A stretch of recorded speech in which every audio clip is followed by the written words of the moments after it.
Ludwig van Beethoven, one of the most famous composers in the entire world, composed many of his most famous works while he was deaf.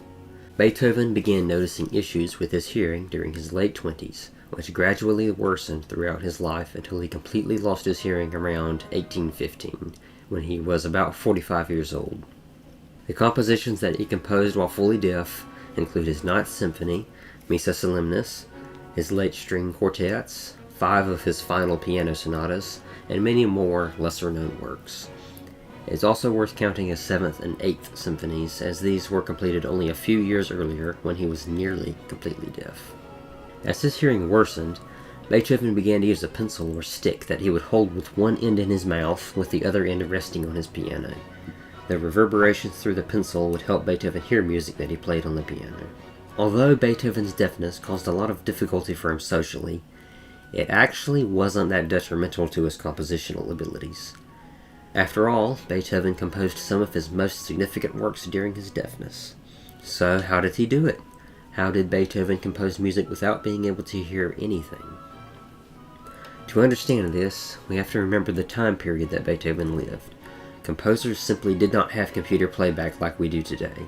The only way they heard their music was to have it performed by live musicians or to render some of the parts themselves on the piano.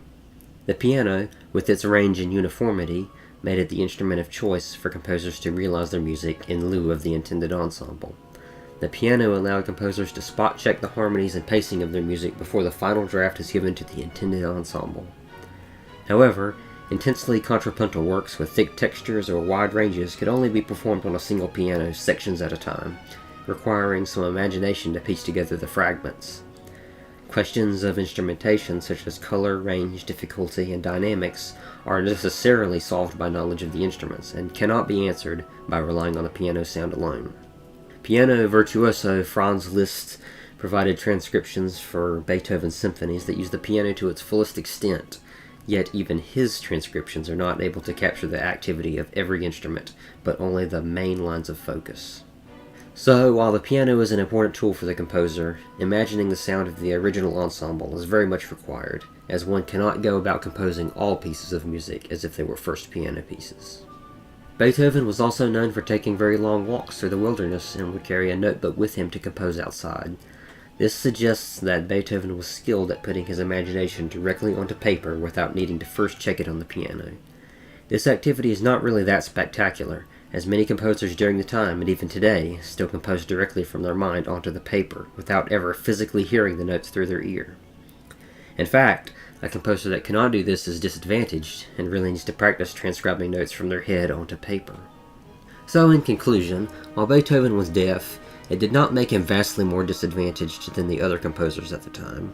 Although other composers could hear their music on the piano, and had the ability to make changes according to what they heard, the piano doesn't solve every compositional question, and the idea still must have originated in their mind.